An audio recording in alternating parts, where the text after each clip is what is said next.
So how would I describe our relationship with nature today?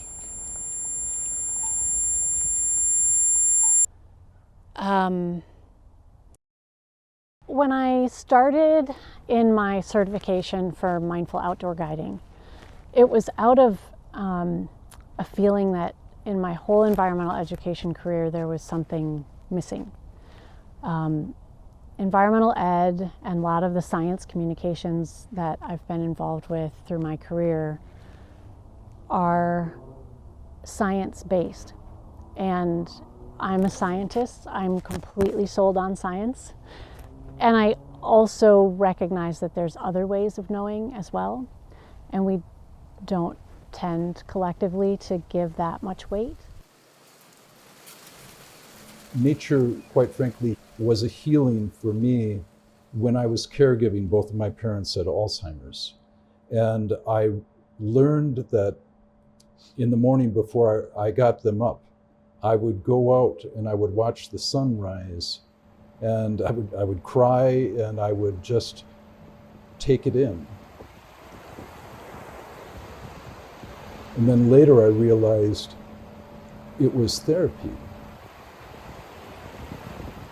I would say in the last 5 to 7 years of my clinical practice, I became aware of spending time in natural spaces, in green spaces, being outside.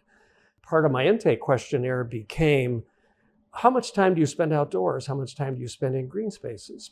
I tried to educate them with regard to the benefits, not only physical health, just to be out and be active, but that the improvement in mental health, in both reducing anxiety, reducing depression, was really beginning to be empirically verified in ways that were quite powerful.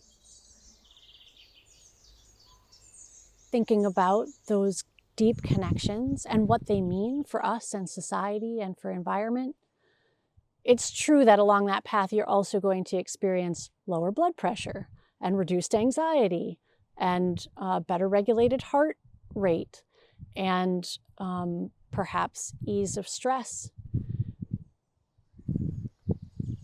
And it's so much more than that. Being in the outdoors for me, I often call it my church. It's how I renew, it's how I fill my bucket. It's definitely a place where my brain slows. I have a background of childhood trauma and abuse, and so nature throughout my life has always been a refuge, a place where I don't have to, I can let go of that hypervigilance. I can be still and soothed and renewed. So when we are out in nature, what seems to happen is it seems that we begin to really pay attention outside of our heads. It helps us really break the loops in our heads that will get us wound up in not a very good way. Your brain is really good at thinking about what could come that would be threatening and what's happened in the past that didn't go well. So we really have to be deliberate about positive thinking and focusing as much as we can into what we're doing and not letting our brain just idly go through the stuff it would naturally worry about. I have been studying now the impact of nature for health and well-being in the hospital systems, not only for patients, but also for the healthcare providers. And there are now, throughout most major hospitals, healing gardens, knowing the impact on one's mental health, on the ability to heal faster, to be able to have less medication, lowering one's blood pressure, stress level, all the things that we've talked about for ourselves, too, are things that can be provided through healthcare as well. And when I've shared these ideas with patients about would this be something you're in, people light up and say, oh yes, I would so desire that.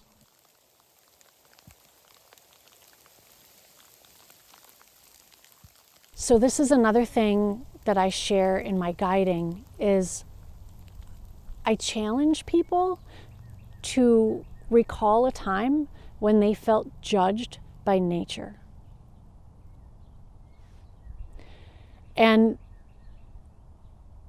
most people can't recall a time when they would say that. However, we have all felt judged by our fellow humans, judging one another and our choices and comparing and competing, right? That's part of what our societal structure is based on.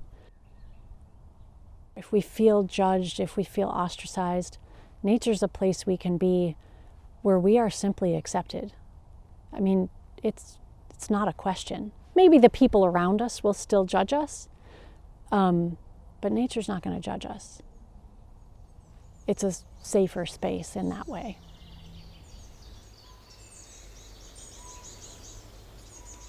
For the last 5 years, I've been a volunteer leader for an organization called Alter Afro. And one of the reasons why I decided to become a leader is because that I believe, particularly for people who exist with trauma and a constant state of hypervigilance, which often dealing with racism and other issues, there's this need for stillness. And nature, I believe, provides that. It's something that I want very much for my people. And so it's why I chose to put my energy and time into trying to help Black folks in particular experience the well-being and renewal and healing in nature. And I have seen beautiful transformation and release. For example, there was an outing that I had, it was after George Floyd. So there was just so much unrest. Some of the folks at the end were saying like how much anxiety there was in the city in this moment to be in nature, that they were feeling healed from things that they didn't even know that they were dealing with. They didn't know how much they were affected until they were able to let go and to be still. That's something that nature offers. There's no judgment. There's no, no pressure to be something that you're not. There's no violence. I want more people to have access to it. And I'm very conscious of the urgency of climate change.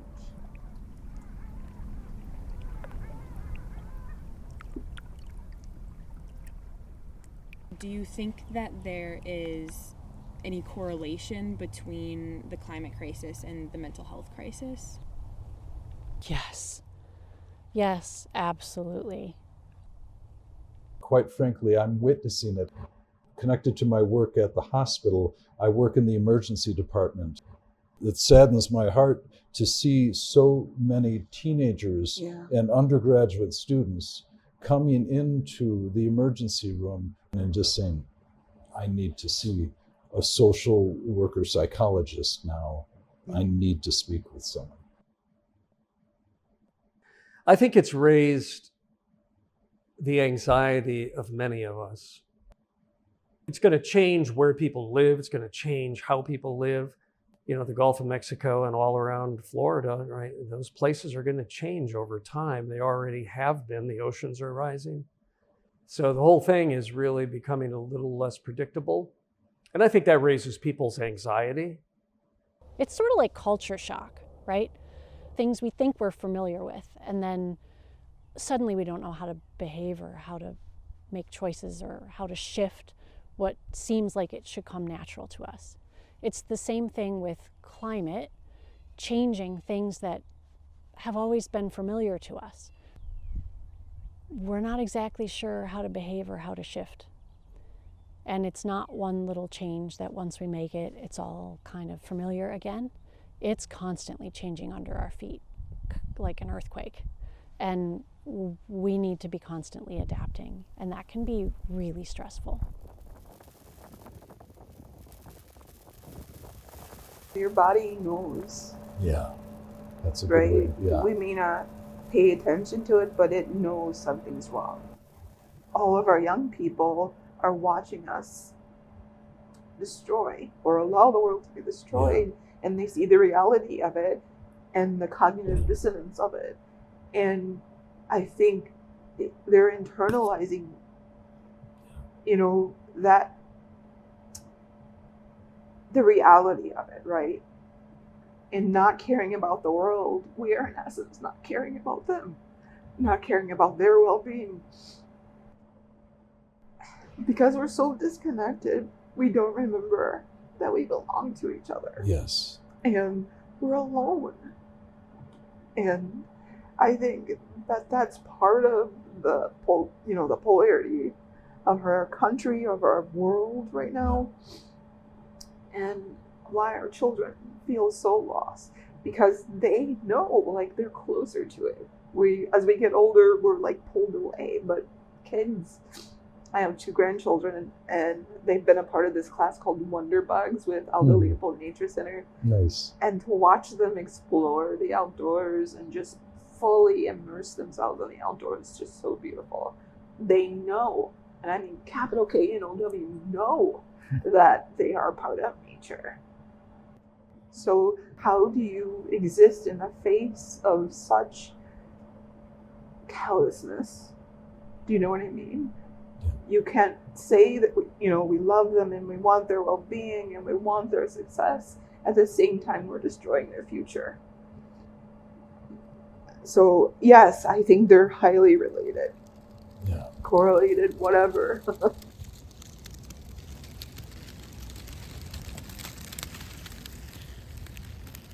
There is definitely a real, palpable, and occurring all over the place right now thing of climate grief. And part of it is that we're sad to see what our kin in natural spaces are going through. But also part of it is that we're going through that right alongside. I can have all of that grief, and at the same time, if I am nurturing my relationship with tree or with anyone else in my context, I realize that I'm going through that too, and we're not alone in it. That's not necessarily great news.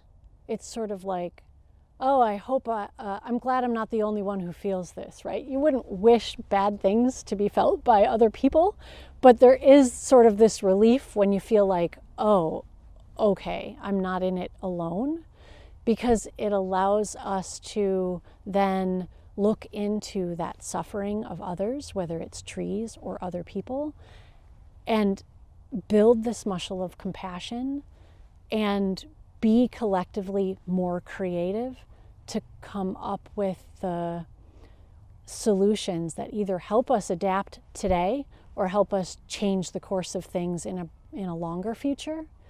Some of the course of this we're never going to change again. We've sort of lost our opportunity.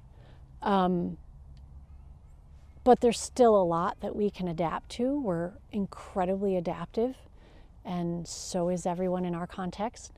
And if we can notice how we're in it together, and that what I do for the prairie is something I'm also doing for myself, it's not a sacrifice to me. That's a perspective that I think only comes from nurturing that relationship and realizing how connected we are. Because we will need to change things, and it's going to feel uncomfortable and inconvenient.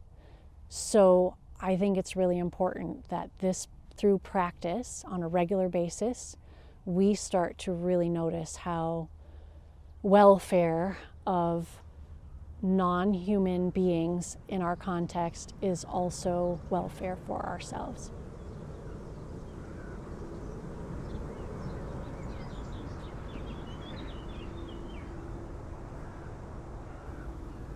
So, how would you describe your relationship with nature? I'm in love with it. I hope to take care of it.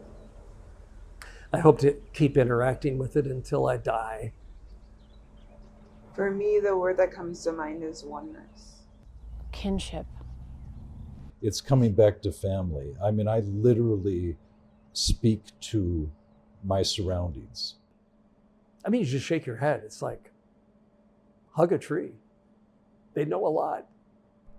You know, I have to go and be in nature for my mental health and well-being. I need nature. Nature needs me. It helps me get through the chaos of the day. When I feel like my life really is hard, or I wish this wasn't so, or I wish that wasn't the case, or whatever, practicing, nurturing my relationship with nature instantly makes me feel grateful. It's the most beautiful thing I've ever seen.